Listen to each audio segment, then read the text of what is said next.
I had picked up Martha's phone to call a client, the routine gesture of decades of shared life and trust. But the instant the screen lit up, everything shifted.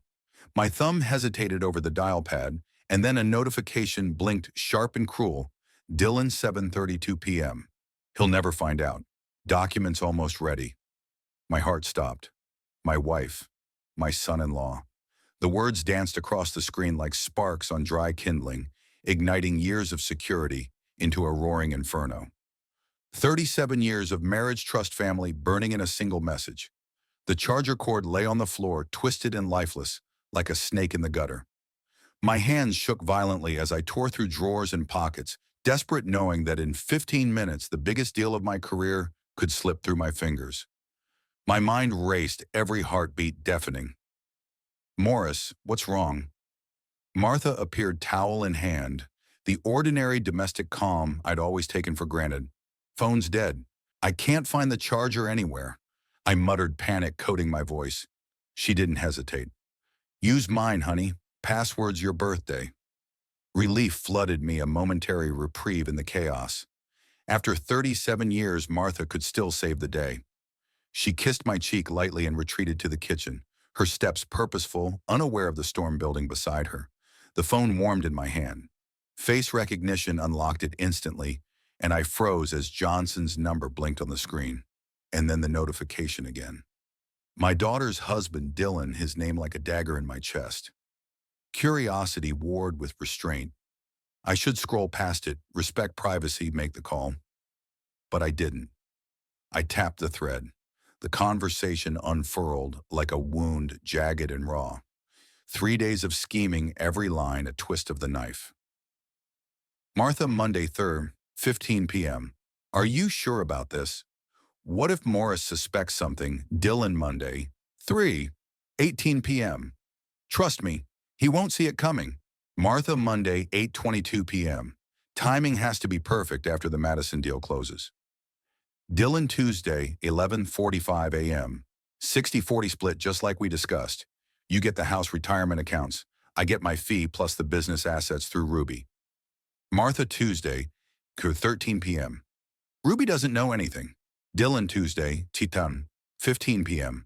Nothing. She thinks I'm working late on a corporate merger. Martha, today, 4:30 p.m. I feel terrible lying to her. Dylan, today, 4:33 p.m. It's better this way. Clean break. No messy emotions. Martha, today, 7:28 p.m. When do I file? Dylan, today, 7:31 p.m. In a month. I'll have everything ready. The phone trembled in my hands. 37 years. 37 years of love, of building a life, of raising Ruby, of carving meaning out of every ordinary day. And it was all crumbling in a silent conspiratorial exchange. Footsteps echoed from the kitchen. My heart leapt. Martha was returning. Panic surged. I slammed the message thread closed, fumbling as if the act itself could erase the betrayal. The screen returned to the home page just as she rounded the corner. How's it going? Did you reach him? Her voice calm, warm, familiar. The same green eyes I had fallen for in college.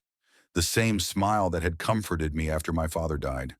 The same hands that had held mine through every business triumph and whispered goodnight kisses to our daughter for 18 years. Not yet, I said, voice steady, somehow too steady even for me. Just dialing now. Johnson answered immediately, the mundane cadence of business grounding me in the present. Morris, been waiting for your call. Madison Avenue, are we moving forward? Absolutely, terms look good. We'll close within 30 days, I replied, each word tasting bitter. Every phrase about contracts and deadlines took on a sinister undertone, the timing, the meticulous planning, the deception that would hit after this very deal closed. Martha, moving through the kitchen arranging dinner, as if nothing was amiss, contrasted violently with the dark currents I had just unearthed. She was the picture of domestic harmony, the very essence of everything I had believed in, while in secret she and Dylan plotted to destroy the foundation of our lives. I could feel the pulse of anger, heartbreak, and disbelief thrumming through my veins, and yet I held the phone tethered to reality, knowing that the real reckoning was just beginning. Maximize the assets before the divorce filing. The words echoed in my mind long after Dylan's voice had hung up. Perfect. Perfect. I ran a hand over my face, feeling the taut lines of tension carved by decades of work, worry, and love. I'd need an attorney, of course, but the irony cut deeper than any blade. The very lawyer I would hire to protect my daughter, to safeguard the future we had built, would be facing off against my own son-in-law. My chest tightened at the thought. Talk Friday then. Good doing business, Morris. Click. The line went dead. I handed the phone back to Martha, who had been quietly waiting. Thank you, honey. Really saved me there. She squeezed my shoulder, her fingers warm familiar. You look pale. Everything all right? Just tired, lot of work lately. I lied smoothly, the words sliding from my mouth with the ease of decades of marital performance. 37 years of reading her expressions should have been my armor. And yet, the most important truths had eluded me. We moved into the dining room, the familiar ritual now tainted. Martha had set the table with our best china wedding gifts from her mother and crystal glasses that caught the chandelier light like trapped stars. Everything gleamed, everything perfect, everything false. So, how was your day? I asked, forcing normalcy into my voice as I cut into the roast beef. Quiet. Did some shopping. Called my sister. Another lie. My fork hovered in the air, and I studied her with meticulous care, searching for the subtle tells I had missed for weeks, months. The slight pause before mentioning her sister, the way her eyes darted when discussing her afternoon, the weekend trips that had become more frequent, yoga classes that ended late without the telltale glow of exertion, new jewelry purchased on clearance but polished to look expensive. Ruby had called that afternoon. Martha continued smoothly, innocently. Sean's working on some big corporate case. Long hours. My fork stopped midair. Really, what kind of case? I forced curiosity into my tone. You know how secretive lawyers can be about client confidentiality? She replied, light and dismissive, a practiced smile. I nodded, playing the understanding father-in-law, while a cold, furious weight settled in my chest. Dylan wasn't working on a corporate case. He was orchestrating the destruction of my family, using my own daughter as a cover. Every smile, every casual phrase, a calculated distraction. Martha reached across the table, her hand brushing mine. You're quiet tonight. The wedding ring on her finger caught the light, a ring I had placed there in 1980, decades ago, promising to love, honor, and cherish till death do us part. Not till greed, deceit, and betrayal. My fingers twitched, craving to grip the silver chain of my conscience that still kept me tethered to decency. Just thinking about the Madison deal, I said, my voice carefully neutral. Big opportunity. I'm proud of you. Her eyes sparkled pride, admiration, but with a hint of calculation beneath. The praise felt like acid in my mouth. She was proud of my success, because it meant more to steal, more leverage to manipulate. Later that night, I lay awake beside her, listening to her steady, familiar breathing. 37 years of shared bed, shared room, shared life. And in the darkness, pieces clicked into place. The cold, absent kisses that had become routine. The calls ending abruptly whenever I entered the room. The sudden interest in financial documents, retirement accounts, and corporate filings. All the signs had been there. I had been too trusting, too focused on my work, too comfortable in my assumptions. But now I knew. Now I needed an ally, a plan.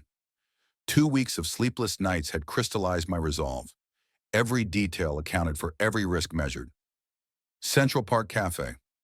Wednesday afternoon, half empty, the soft hum of conversation and clinking cups filling the space. I chose a corner booth against the wall, every line of sight clear, the entrance in view. Exactly 1 p.m., Ruby appeared. Teacher's punctuality in motion. The same radiant smile I remembered from her childhood lighting the room. Dad, so good to see you, she said, sliding into the booth across from me. Her energy was a balm and a reminder of everything I had to protect. It's been too long since Justice had lunch, I replied, masking the storm churning beneath. But every fiber of my being was alert, watching her, watching the door, watching the world with a predator's patience. Because now I was no longer merely a father, I was a sentinel, and the war for my family had only just begun. Too long, I said, forcing a smile that didn't reach my eyes, trying to match Ruby's enthusiasm, while my stomach churned like storm-tossed water. The waitress moved between tables with practiced grace, taking our orders, the soft clink of silverware, and the low murmur of other patrons, providing a gentle, ordinary soundtrack to an extraordinary tension. Ruby chattered away about her students, a difficult parent conference, winter break plans, small everyday concerns that should have brought comfort. I let her talk, nodding at the right moments, but my gaze never left her face. Any flicker of suspicion, any shadow that might indicate she knew about Dylan's betrayal? Nothing. Complete luminous innocence. Ruby, I said softly, leaning just a little closer, lowering my voice so only she could hear. Has Dylan been acting differently lately? Her fork paused midair, hovering over a crisp leaf of salad, as if my words carried a weight that unsettled even the mundane. Differently, how, she asked, cautiously, brow furrowed. Working late more often. Secretive about cases. He says he's working on something big. Corporate stuff. Very confidential. My voice was even clinical, yet my hands betrayed me, tightening around the phone I had hidden in my lap. Her shoulders rose slightly, a reflexive shrug. You know how lawyers are about client privilege. The words hit me like a punch, not just an excuse, but a reflection of the story Martha had meticulously fed me. Dylan's thoroughness was impressive, too impressive, and utterly terrifying. I took a slow breath, reaching for the moment of truth. Sweetheart, what I'm about to tell you, it will change everything. I pulled out my phone, the screen glowing between us like a portal to the betrayal I had uncovered. Her smile faltered, eyes widening. Dad, you're scaring me. I know, I said, voice low, steady. But you need to trust me completely. I unlocked the phone and showed her Dylan's messages. The thread unfolded like a wound, each line a scalpel cutting through the familiar fabric of her life. I watched her face transform, first confusion, then disbelief, then a hardening resolve I had never seen before. This can't be real, she whispered, voice trembling, fingers hovering over the screen. Mom would never. And Dylan. I know it's hard to accept, I said gently, but it's real. Look at what they planned, 60-40 split of business assets. Through you. They used your trust, your daily life, your belief in them, to orchestrate everything behind your back. Ruby's hands shook as she reread the messages, eyes scanning and rescanning each calculated line. Her teacher's mind, trained to analyze, processed, rapidly recognizing the precision, the audacity. They're using me, she whispered, voice low but firm. Dylan, he's been planning to steal from you, while I cooked his dinner, believed his lies. Her anger was sudden, sharp, molten. The question is, what do we do about it? Her gaze lifted to mine, steel flashing behind the fear. I saw the daughter I knew, and someone stronger, ready to fight. We stop them, I said quietly, deliberately. It won't be easy. Dylan knows the law. And your mother, she's been planning this for months. Ruby leaned forward, eyes blazing. Then we plan better. What do you need me to do? Observe Dylan, I instructed, voice, low, carrying urgency. Without letting him know you've discovered anything. Document what you can. I need evidence beyond these messages. What about Mom? She asked, concern threading through her tone. I'll handle your mother, I said, voice firm. But Ruby, this has to stay between us. No one else can know.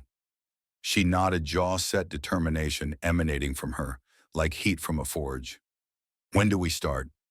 You started the moment you believed me, I said, squeezing her hand across the table. Instead of defending them, you joined me. That's when we began. Ruby's eyes glistened. I'm sorry, Dad.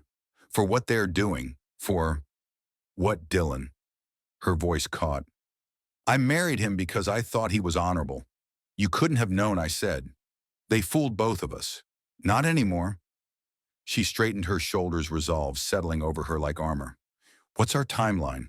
They plan to file at the end of the month, I said. 2 weeks. 2 weeks to gather evidence, protect your business, and show them exactly who they're dealing with. I smiled, feeling something I hadn't felt since that terrible night, a warmth, a fierce pride in the woman she had become. She returned the smile, a silent vow passing between us as the sun angled through the cafe windows, lighting her face in gold. And for the first time in weeks, the world outside seemed right again. Ruby Toy Bat Jiao Yong Tram, Ko Gang Truyen, Tai Tung Aun Se Kwa Su, that Vatin Yu. I need you to know something. Whatever happens between your mother and me, you are without question the best thing I ever accomplished. Kobe Kong Kon Be Nua Ngang Jiao Hin Toi Joy Mat Long Lan Voi Nuok Mat Chua Roy Hung Gyong Noi kwa ko van kien jin chaknik. We're going to win, Dad. They picked the wrong family to betray. Shojung de root kap chuan bijidai by thang bok jijai quietum. Toi theo doi tung bok shan, thai ro en sangba, bong toi trong, ko hoa quien ruby, kwa toi gio jai, jantrodan, mot ngoi pu numan mi ban lin kong konla, ko beuru, duoigan nang kuan hung bi matgia jin. Nahung toi biet hiem vukwa min shua ket tuk. Tuikan team hio shin shak mugjo pan boyjon sao jinjao. Mot tuan sao toi ngoi trong von fonglan, lungbo trong kwa chen investigations, gyai to baden thiep trai kap matban mahogany, bong loang kwa Thomas Chen. Kong kingot ngat an sang jen, tran lan lung chiu, tang shuang pan, chiu sung hiem trong kwa ke hoach, jang juak vachra. Kach tham tutu ang hien ku, kichu kwa toi, voisu diem tin jen lan long. Infidelity investigations require patience. Mr. Burke Chen noi mat luot nahan kwaka chi tiet. Ngon tai ong gonhe tren bia ho so Manila. Your wife appears confident in her deception. That usually makes them careless. I need photographic evidence, complete documentation. Tuing hieng ngoi befia trog yongko kok nhongkwet, lead money is no object. Understood Chen Jap. Ong lat kat strang bao kao chi tiet chi, rakak thoi, quen chi tiokak vitri quen thuak. Based on these credit card statements, she favors Manhattan locations. The Plaza Hotel appears frequently. Kam giak buot gyalan toa trong da dai toy. How frequently toi hoi gyong run len vi kang thang. Twice weekly for the past 2 months. Always Tuesday and Thursday afternoons. Hai thang troi. Hai thang troi toi ban romvoi bao kao tuchi nhang bui hop ke hoch kin duan ma kong hin hanra. Hai ngai moi tuan Martha bien margiwa Manhattan longle tronki tin valsu bin hiengia tao kuagia jin min. Anything else toi hoi kogyu gyong yem ting nhong tai nam chat me ban. Chen juara kat shitia tung mon tong mon kas liu trin spasang trang suk ja tien nhong bua toi rieng tu tai kas nha hang nhon hong tinte. Ong dung lain hin tang wa toi. Mr. Burke, are you prepared for what we might discover? Toi nuot kung long that lay. I'm prepared to protect what I've built. Ban ngai giam sa tip teo shots nahan, noikin huang tot kong. Email bao ma jen jin cam hin. Anma chen shup Martha. Buok bao plaza, hotel tai trong tai boy mot ngoi jan. Ong trethan, hin renchak hoan, hao kong giao noi sutan mat. Toin hiu mei, tenanta Mike Rodriguez. Toin ngien ku anta obsessively duanoid. Tuoi lam tai mot fong tap cow cap o Manhattan lai BMW chich xmi chak chan Martha, jamua bang the tin dung kuatoi. Cam giak te bo chai, dog song lung. Jian toi rung. Ruby. Gyong kong gai toi tram hung run. Dad reporting from Dylan's office. I brought him lunch and saw the filing documents. Go on toi kinoitung tu tambao kong kinuloi dao. Property division papers. They're planning to take everything except the house, the business, the retirement accounts, even your car collection. Toi hit mot hoi sao ko gyubin, ting hung tung chi tiat kucham bao tim nahuluanung. Anything else toi hoi gyong run he. Timeline notes. Dylan's handwriting. Filing March 30th, right after the Madison Avenue deal closes. Irjo Huan Hao. Toi ja hoa loi ik jan bao toi jim toi ja jin tai san. Chien luok din binhantum. Ruby. Be careful toi, Nogyong nang triu. Koga jiao joy mat loi len, ana sang lan lung san sang chien jiao. Don't let him suspect anything, I said, my voice low sharp as a blade. But even as I spoke, I knew it was too late to worry about that. I already hated him to the bone. The next 4 days passed in deadly silence. Chen and his team recorded every detail: Martha and Mike's romantic dinners, weekend getaways to Connecticut shopping trips, where she bought lavish gifts for her younger lover with my money. The financial trail revealed $3,000 in unexplained monthly expenses, all fueling the affair. I spread the photographs across my office desk like a general, mapping out a battlefield, each image an arrow aimed at my heart. Martha laughing with Mike kissing outside Tiffany's, holding hands as they entered hotels. 37 years of marriage, a lifetime of trust and love and family, reduced to evidence folders. There was a knock on the door. "Mr. Burke, your wife called. She'll be late tonight." "Another yoga session?" "Helen, my loyal secretary." Yoga session, I almost laughed bitterly. Martha was probably planning her next rendezvous while I cataloged her betrayals. But knowledge was power, and power was what I needed to destroy them both. Chen delivered the final surveillance report personally. "Everything you requested, Mr. Burke. Timestamps, locations, financial documentation. Your attorney will have everything needed for court." I locked the evidence in the safe and called Ruby. "Time for another meeting." Central Park, same corner, same bench. Gray March clouds pressed down the air, heavy with secrets. I arrived 15 minutes early, folders tucked beneath my coat. Ruby appeared across the lawn, walking with purpose, her teacher's bag slung over her shoulder. "Dad." She hugged me, tension radiating off her. "This feels like planning a war, because that's exactly what we're doing." We sat on the bench, families strolling by, children laughing, couples holding hands, normal people living normal lives, unaware that two members of their family were orchestrating the destruction of their own. "What did you discover about Dylan?" I asked. Ruby pulled out photocopied documents, hands trembling slightly. "Complete asset division plan. He's calculated everything down to your office furniture." Her voice was controlled fury. "They're giving you the house and one car. Everything else goes to Mom and Dylan's legal fees." I stared at the line items. 37 years of wealth business and hard work reduced to cold handwriting. Real estate investment accounts, even Martha's jewelry, all earmarked for redistribution. Ruby pointed to annotations in Dylan's precise script. Timeline notes. 6 months. They've been planning this for 6 months long before you saw the text messages. 6 months. While I had trusted Dylan, grateful for his legal advice, he had been quietly plotting my financial ruin. I hesitated. "Ruby, what I'm about to show you concerns your mother."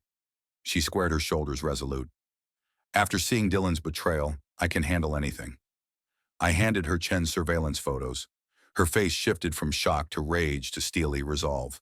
The hotel entrances, private dinners, shopping excursions, every lie, every betrayal. "Who is he?" she asked, hands shaking. "Mike Rodriguez," I said. "Fitness instructor from her supposed yoga studio. She's been lying about everything." Ruby stared at the photograph of Martha kissing her lover outside Cartier, heart pounding. "Lying to you, to me, to everyone, while planning to take half our assets for a new life with him." She set the photos down carefully. "Dad, I need to tell you something about my marriage to Dylan." I braced myself. "It's over," she said, shoulders back, voice hard. "After seeing his greed, his willingness to betray you, his lies to me, I can't stay married to someone capable of this." I studied her, a mix of pride and worry welling up. "Are you certain divorce isn't easy?" "Neither is living with someone who treats family like opponents to be defeated," she replied. Ruby gathered Dylan's documents. "Besides, we have more important things to focus on, destroying them before they destroy you." We spent the next hour strategizing. Ruby would continue surveillance while appearing normal. I would document additional financial evidence and prepare legal counterattacks. I leaned in. "One more thing. I want to confront them, both of them together. Let them know exactly what we've discovered." "Family dinner this weekend," I said grimly. "I'll invite Dylan and tell Martha I want to discuss family finances." Ruby laughed, a strong, fearless sound I hadn't heard in weeks. They have no idea what's coming. And at that moment, I knew the war had only just begun. "None whatsoever," I asked quietly, letting the words hang in the air like smoke. Ruby didn't hesitate. She stood first, gathering her folders, her evidence meticulously organized, every page, a testament to the battle she had already fought. "Dad," she said, her voice steady but threaded with fire, "after this is over, after we've won, what happens to our family?" I watched her for a long moment, feeling the weight of those words and the truth they carried. "We'll build something better." I said, my voice low but firm. "Something honest. Something stronger than what we had before." Ruby gave a small nod, her jaw set her stride, confident and determined as she walked away. The Central Park bench seemed to shrink beneath her, the afternoon sun catching the edges of her hair like a halo. My little girl had discovered a strength she never knew she possessed, and I knew with chilling clarity that next weekend, Martha and Dylan would discover just how dangerous that strength could be. Wednesday evening. The kitchen was quiet except for the occasional clang of pots and Martha's humming. Sunlight filtered through the blinds, casting stripes across the marble counters, the credit card statements, and the stacks of financial records that littered the table.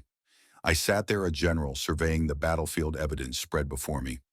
Martha moved about the kitchen, spatula in hand, stirring sauces and humming as if the world outside our walls didn't exist. Calm, collected, utterly unaware that I had spent the day dissecting every financial move she had made, the luxury spas, the expensive dinners, the jewelry stores. Martha, I said, lifting a stack of receipts like flags of warning. I've been looking at our expenses. Some of these charges seem unusually high. I held up a spa bill. Manhattan Spas, $3,000 monthly. Tiffany's, $500 last week alone. Her eyes flicked up from the stove, still bright, still pleasant, but the faintest shadow of caution passed across them. Honey, I'm just taking care of myself, she said, voice light. Is that wrong somehow? I kept my tone neutral, confused rather than confrontational. I'm not saying it's wrong, but shouldn't we discuss expenses this large beforehand? She spun toward me, fully leaving the stovetop behind her face, an artful mix of indignation and subtle charm. Morris, you're making me feel like I need permission to spend money after 37 years of marriage. Don't I deserve nice things? The precision of it struck me, a perfect manipulation. She had turned financial irresponsibility into moral judgment, recast herself as the innocent victim, and painted me as the unreasonable villain, all in a heartbeat. Of course, I said, carefully backtracking, playing the role of apologetic husband. Of course you deserve nice things. I'm just trying to understand our budget better. She moved closer, placing her hand lightly on my shoulder, the touch both comforting and calculated. You've never worried about money before? Are we having financial problems? Should I be concerned? Another masterstroke. Martha had now assumed the mantle of the worried, selfless wife, ever conscious of the family's security, while subtly deflecting scrutiny from herself. I had to admire the technique. It was shameless, but expertly executed. I took a breath, letting her words settle. No financial problems. The Madison deal alone will bring in $2 million. I watched as her eyes lit up at the figure, delight flickering across her face. I suppose I'm just being overly cautious, she murmured, letting the earlier tension dissolve. You work too hard. That's the problem. She leaned in and kissed my cheek. Maybe I should cut back on spa treatments.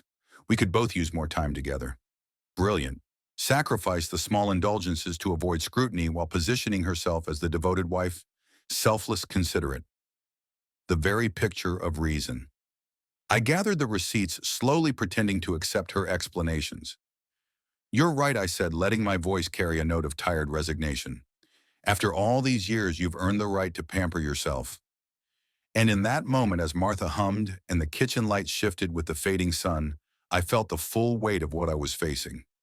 Everything we had built, everything I had trusted, was now a battlefield, and I was already deep in enemy territory. Thank you for understanding, I said softly, letting the words settle like smoke in the kitchen air. Martha returned to her cooking, her movements fluid, seemingly unconcerned, the crisis apparently resolved. I watched her stir the sauce, her back straight, the familiar sway in her posture, the posture of a woman who believed she had outmaneuvered me yet again. Sometimes I think you forget I'm not just a housewife, she said, spinning the spatula with exaggerated grace. I have needs, desires, dreams of my own. Dreams. Like secretly plotting to steal my business assets to finance a new life with a younger man. The words didn't escape my mind, though I kept my face neutral, nodding sympathetically. You're absolutely right, I said. I get so focused on work, I forget about everything else. Her face lit up with a radiant, victorious beam. That's why I love you, Morris. You always listen to reason. I forced a small smile, though my heart pounded. I watched her finish preparing dinner, noting how effortlessly she had lied, how smoothly she had manipulated our conversation. 37 years of marriage, and only now was I beginning to see the real Martha Burke, the woman who could look me in the eye while quietly orchestrating my destruction. But I had a plan. Next weekend, a special family dinner awaited, and Martha, so confident in her performance, was about to discover that her show had been far from perfect. 3 weeks passed. Every moment was spent finalizing evidence, coordinating with Ruby, plotting each move with the precision of a general surveying a battlefield. By Friday morning, I was ready. I entered our bedroom carrying her favorite coffee French roast with cream the way she'd enjoyed it for decades. The rich aroma filled the air as I set the mug carefully on her nightstand. "Honey, I brought your favorite," I said, soft and warm, letting the gesture appear spontaneous. Her eyes opened, instantly alert and sharp, a flicker of curiosity dancing across her features. "Morris, you're so sweet," she said. "I didn't want us fighting over money." "Neither did I replied, perching on the edge of the bed, playing the role of the apologetic husband, the understanding man. "You're right. After all these years, you deserve to enjoy yourself." She smiled, the same magnetic expression I'd fallen for in college, the one that had once made my heart race and softened my judgment. "I appreciate you saying that," she said. Her voice carried a lightness that made my chest ache with bitter irony. I sipped my coffee, letting the words form naturally, casually. "You know, we should do something special this weekend. Invite Ruby and Dylan over for dinner, like old times." Martha's face brightened immediately, the thrill of an upcoming family gathering shining in her eyes. "What a wonderful idea," she said. "It's been months since we had a proper family dinner. Saturday evening work for you?" I asked, the edges of my voice lined with careful neutrality. "Perfect," she replied, already plotting the menu in her mind. "I'll make Dylan's favorite, the roasted chicken with herbs he always raves about." I leaned over, kissing her forehead, tasting the bitter irony of the moment. "You're the best wife a man could ask for," I murmured. Martha left for the bathroom, humming softly as she began her morning routine. I waited until the sound of the water faded before heading to my study, phone in hand. "Sweetheart," I said, dialing Ruby. "Dinner tomorrow night, 7 o'clock. "Are you ready for this?" Ruby's voice came through with a mixture of nerves and steely determination. "As ready as I'll ever be, Dad." "Do you have everything we need?" I asked. "Complete documentation," she said. "Photos, financial records, Dylan's legal papers. Everything. And Mom doesn't suspect a thing. She thinks she's won our little financial disagreement. Completely confident." "And Dylan?" I asked. "That's my next call," she said. "He'll be thrilled to come."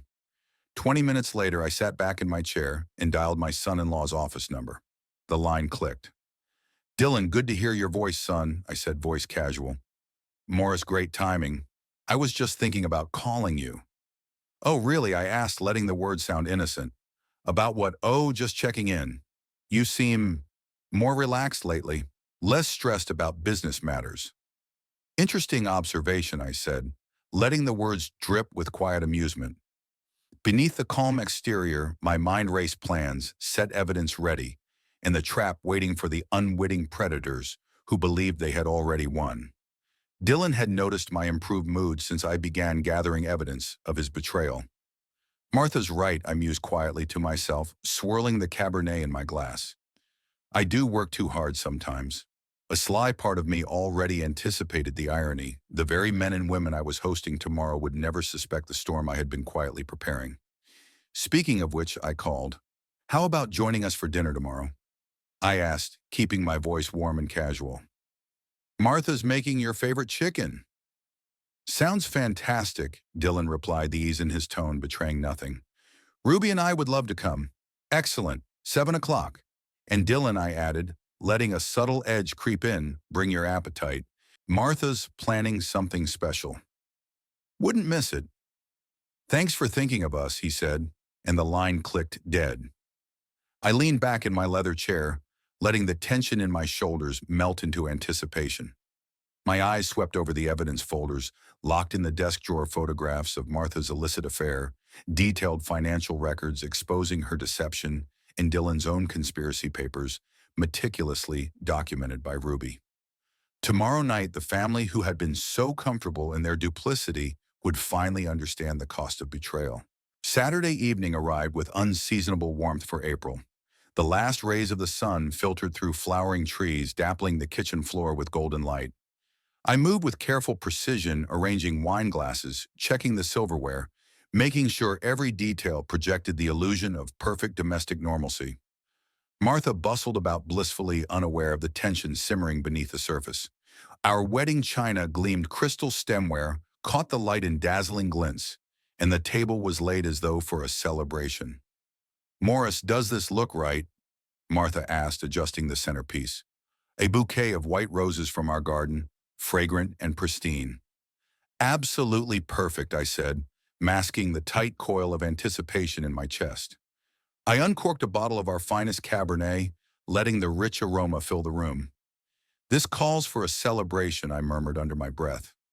At precisely 7 o'clock, the doorbell chimed. Punctuality ran in my family. I watched as Martha practically bounced toward the door, her genuine excitement a mask for the oblivion in which she lived.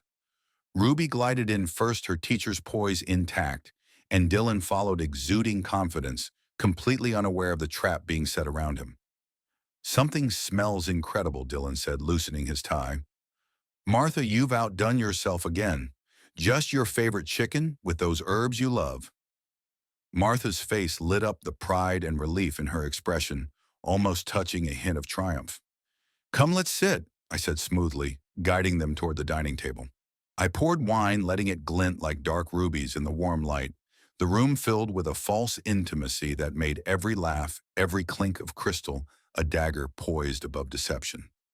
Martha served generous portions, while I played the gracious host, raising my glass to propose the first toast. "To family," I said, voice steady. "To the bonds that hold us together." To family, everyone echoed their glasses, meeting mine with crystalline chimes. Dylan cut into his chicken enthusiastically.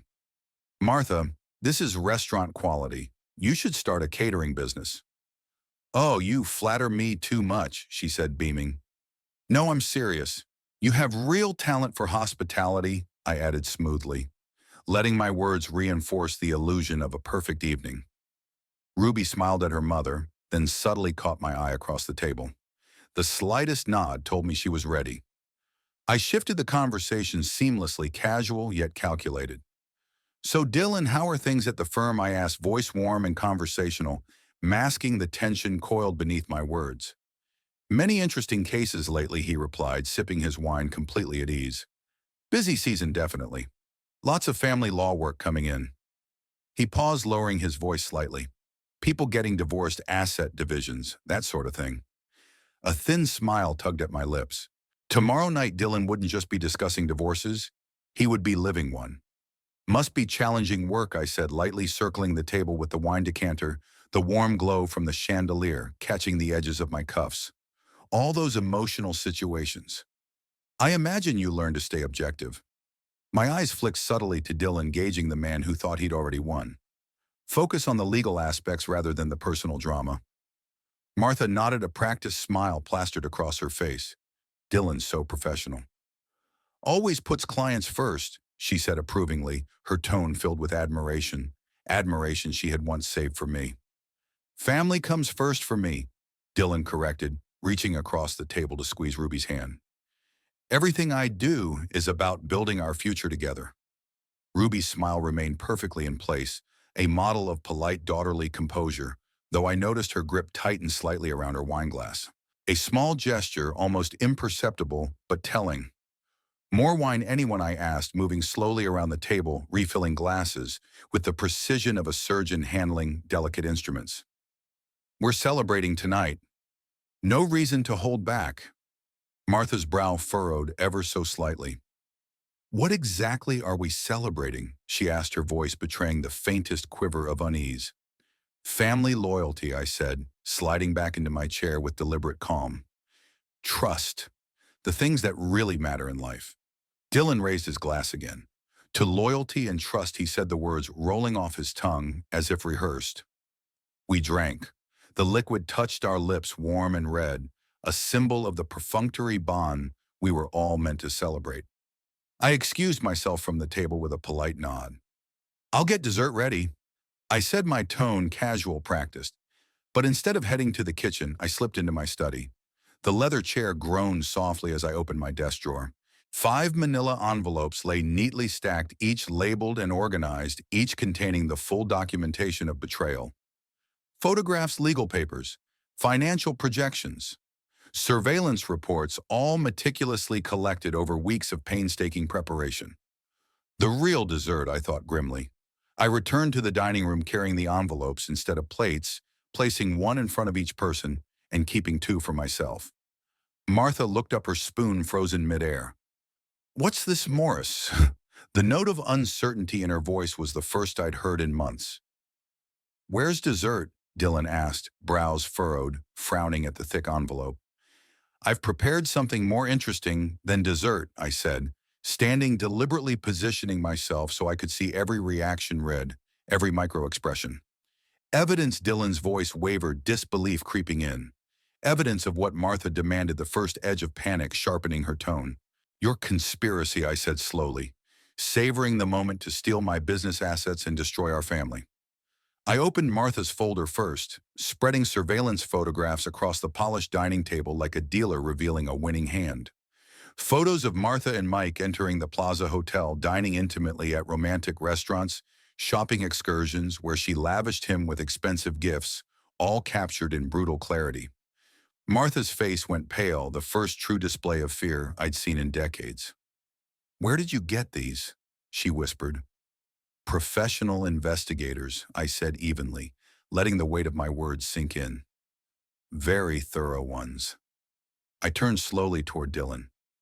"Your turn, son." Ruby, already poised, reached across and opened Dylan's envelope herself.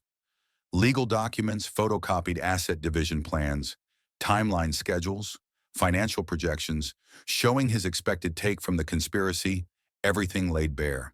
"How did you?" Dylan's voice trailed off as the realization hit him.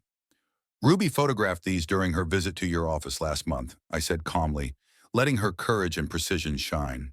I smiled at my daughter. "She's been quite helpful." Dylan turned sharply to his wife, eyes wide with shock. "Ruby, you knew about this. I knew about your greed." Ruby said, her voice carrying a steel I had never heard before.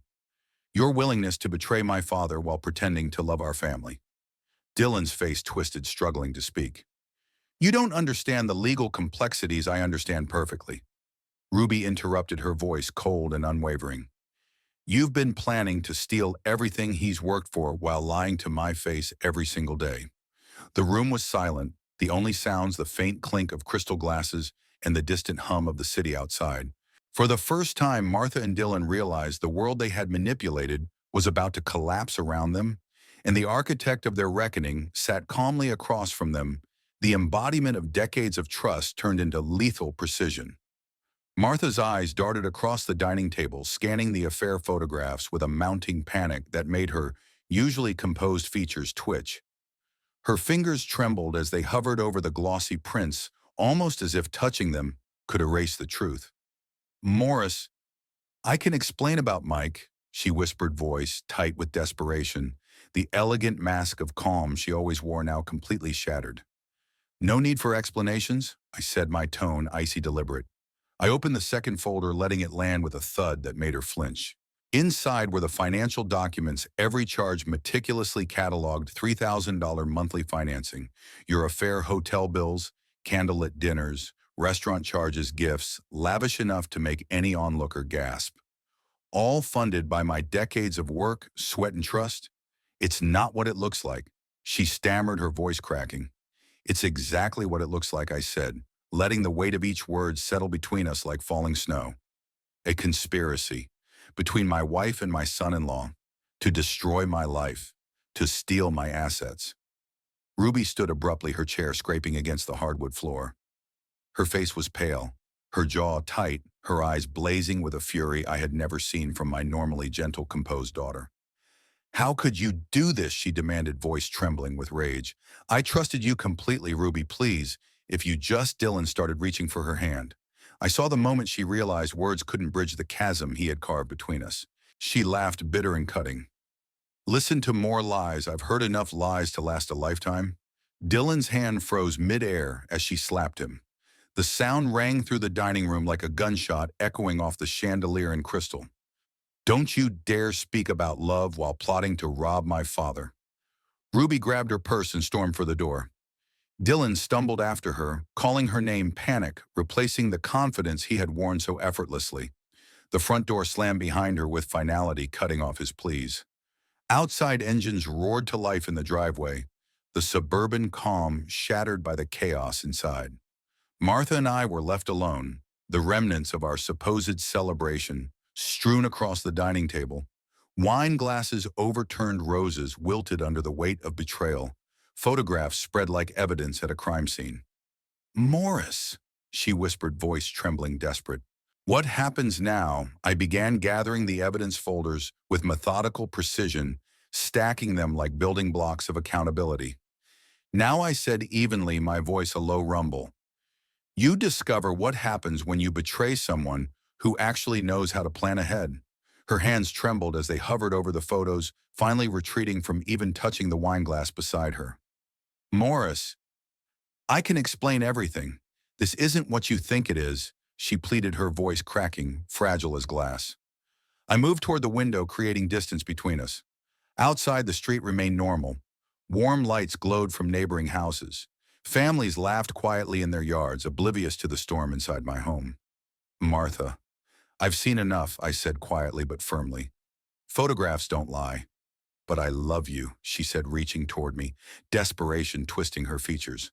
"Dylan manipulated me. He convinced me you were planning to leave me with nothing. Dylan manipulated you into having an affair with a fitness instructor." I let the words hang slow and deliberate, each syllable a hammer. That's different." "I was lonely, confused," she whispered, tears streaming down her cheeks. "You were greedy," I said flatly, turning to face her fully. $3,000 a month on Mike while planning to steal my business. Every time you met him in a hotel. Every time you plotted with Dylan." Her knees gave way and she sank into the couch, engulfed by the shattered remnants of what should have been a home, a life, a marriage. What do you want from me? What will it take to fix this?" I let the silence stretch between us like a canyon. "Nothing can fix 37 years of lies," I said softly.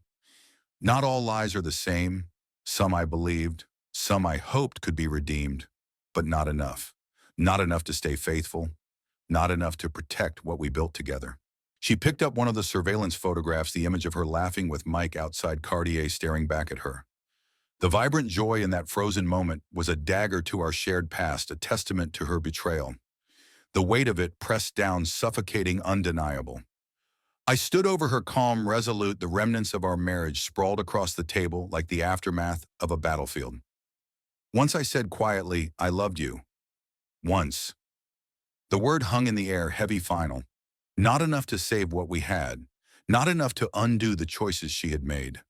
"How long have you known?" Martha's voice cracked, trembling as she clutched at the edge of the dining table, eyes wide, searching mine for some flicker of mercy.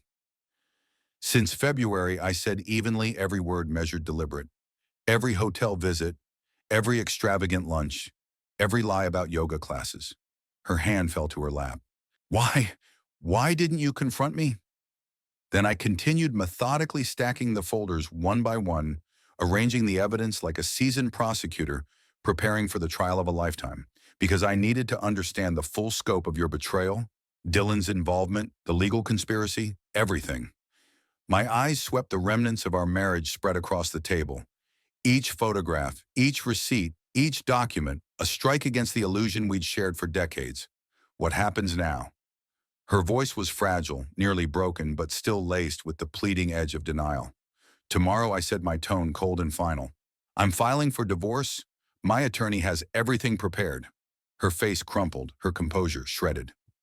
"Morris, please give me another chance. I'll end it with Mike. We can go to counseling. We can—" I cut her off, turning toward the stairs. The woman I married wouldn't have needed a second chance.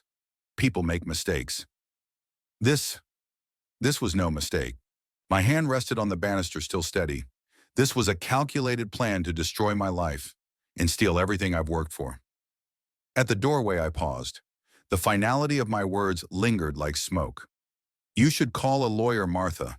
You're going to need one." I ascended the stairs, the echo of my footsteps swallowed by the vast house. Behind me, I could hear her sobbing in the dining room. the sound hollow brittle of mourning for the life we had pretended to live. 37 years of marriage reduced to evidence folders, legal proceedings, and irrevocable betrayal. But justice, I had learned, wasn't always elegant. Sometimes it was necessary, harsh, and unyielding. Monday morning arrived gray and solemn, the city humming with indifferent life beneath the towering skyscrapers. I stood in the elevator, ascending to the 42nd floor of Williams& Associates, the mahogany briefcase beside me, containing every piece of evidence I had painstakingly collected. Surveillance photographs, financial records. Dylan's conspiracy documents, each file a testament to deception uncovered. Attorney James Williams rose as I entered his corner office. Floor-to-ceiling windows framed the city skyline, sunlight glinting off polished wood and leather-bound law books. Diplomas and awards lined the walls, each a silent declaration of authority and experience. Morris Williams said, voice calm but authoritative, gesturing toward a chair across from his massive oak desk. I've reviewed the preliminary materials you sent. In 30 years, I've rarely seen a case this clear-cut. I settled into the leather chair, placing the briefcase on the desk and opening it slowly, the evidence spilling into the light. How confident are you about the outcome? I asked, steady measured. With evidence this comprehensive, Williams replied, his tone firm, unwavering. Martha's infidelity is documented beyond any reasonable doubt. The conspiracy with Dylan adds another layer of betrayal, one that courts take very seriously. He spread the surveillance photographs across his desk like a high-stakes poker hand, each image a damning card in our favor. These alone guarantee you'll retain 80% of the marital assets, your business properties, investment accounts, all protected under the law. What about Dylan? I asked, leaning forward, the weight of decades of trust and betrayal pressing down. Will he face consequences for his unethical behavior? Williams's eyes hardened, deliberate. Absolutely. I'll be filing a formal complaint with the New York State Bar Association. An attorney conspiring against a family member while providing legal advice is a violation that carries severe professional consequences. He will answer for this. The room fell silent for a moment, save for the distant hum of city life beyond the glass. I felt a cold, resolute clarity settle over me, the kind that only comes when years of betrayal and deception have been finally cataloged, analyzed, and weaponized in the pursuit of justice. Williams shook his head slowly, the weight of the law reflected in his expression. That's grounds for disbarment, he said. The words hit me like a thunderclap, and a surge of relief washed through me. Not only would Dylan's treachery be punished financially, but professionally as well. His betrayal would cost him more than money. A measure of justice that felt almost as satisfying as reclaiming what was rightfully mine. Timeline-wise, I asked, my pulse quickening, how soon can we move emergency filing this afternoon? Williams replied without hesitation. Given the quality of your evidence and the clear professional misconduct on Dylan's part, we can expedite the proceedings. Court date should be within 2 weeks. He rifled through his meticulously organized calendar and files, each motion and brief accounted for with surgical precision. Martha has retained Patricia Knox. Competent, yes, but her options are limited by the overwhelming factual record. She may attempt emotional appeals, but adultery evidence combined with documented conspiracy is absolute in New York divorce law. I watched Williams' hands move with methodical precision, arranging evidence into neat stacks, the kind of precision I had learned to respect from decades of business. And Ruby, I asked. My daughter has agreed to testify about Dylan's conspiracy. I said, a note of pride threading through my words. Excellent, Williams replied, eyes lifting from the papers with rare satisfaction. Family testimony paired with solid documentation makes this case virtually unbreakable. Morris, I want you to understand something. This isn't just a legal victory, it's complete vindication. Vindication. The word resonated through me. After decades of betrayal, deception, and lies, justice would not only be served, it would be undeniable. Martha would lose her financial security, Dylan would lose his career, and I would retain everything I had built with a lifetime of work, sweat, and sacrifice. Williams began preparing the legal briefs with swift, deliberate motions, while I signed document after document, divorce petitions, asset protection orders, evidence submission forms. Each signature felt like a hammer striking down the illusions of deceit that had haunted my life for too long. One final question, I said, pausing to look up as Williams scheduled our court appearance.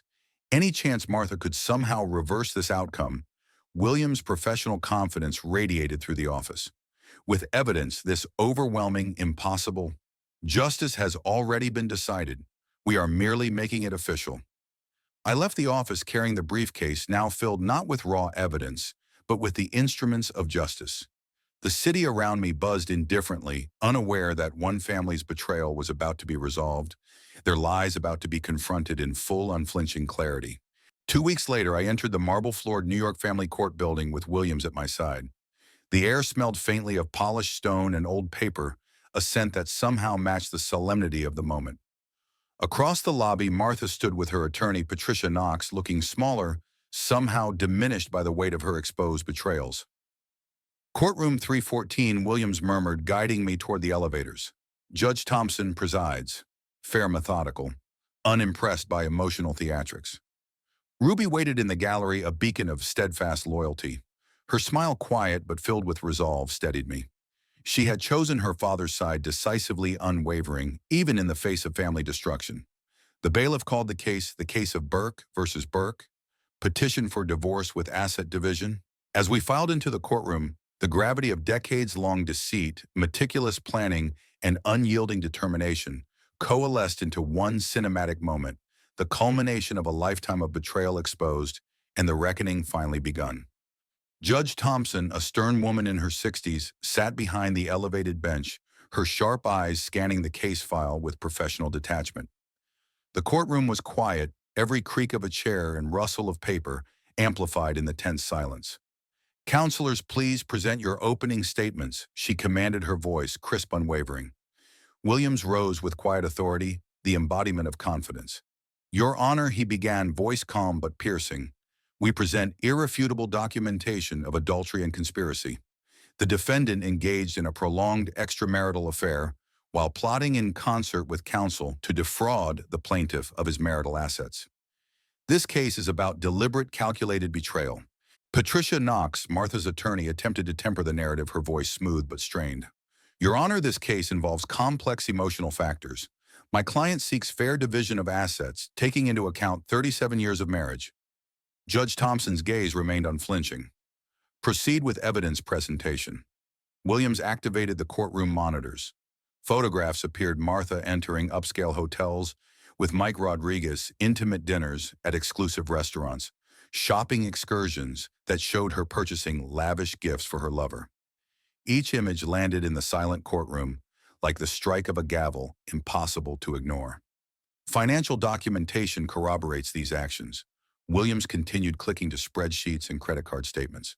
$3,000 monthly diverted from marital funds to sustain this affair over 6 months. Spa treatments, luxury gifts, hotel stays, all hidden from the plaintiff. Knox attempted deflection. "Your Honor, marital difficulties can lead to poor judgment." Williams' voice was calm, deadly precise. "This is not poor judgment. This is calculated deception executed over months. And now we add professional misconduct. Judge Thompson, the defendant, conspired with counsel Dylan Burke, using legal knowledge to facilitate the theft of marital assets." Martha opened her mouth to speak. "Your Honor, I can explain." Judge Thompson cut her off. "Mrs. Burke, you will have opportunity to testify if your counsel calls you.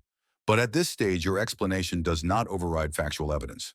Knox wisely refrained from putting her client on the stand. The courtroom waited, tension coiling like a spring. Judge Thompson reviewed the evidence, photographs and financial records spread before her like an undeniable story of betrayal. 12 minutes later, 12 minutes that felt like an eternity, the gavel struck with absolute finality. "Evidence clearly establishes adultery and conspiracy to defraud," she pronounced. "Asset division will reflect the defendant's betrayal of marital trust. The verdict 80-20 in favor of the plaintiff. Business assets, properties, and retirement accounts remained with Mr. Burke. The defendant would receive minimal spousal support." Williams squeezed my shoulder as the courtroom erupted in quiet, controlled satisfaction. Ruby, tears of relief glistening in her eyes, rose from the gallery. "Dad, you did it," she whispered. Justice had prevailed. Outside, the streets of Manhattan buzzed with indifferent normality cars, honking people walking oblivious to the storm that had just cleared in one family's life. Martha emerged separately, walking alone, her expression unreadable, toward an uncertain future. I glanced at Ruby as we descended the courthouse steps. the sun casting long, warm rays across the marble plaza. 37 years, I murmured. She looked up at me, eyes fierce with quiet wisdom. But the last 6 months showed who people really are. And you, Dad, you're exactly who I always believed you were. We walked together into the afternoon sunlight, our bond forged stronger, through betrayal, through vigilance, through unwavering integrity. The world moved around us, but for the first time in months, I felt the weight of injustice lifted. Justice, I realized, was always worth the wait,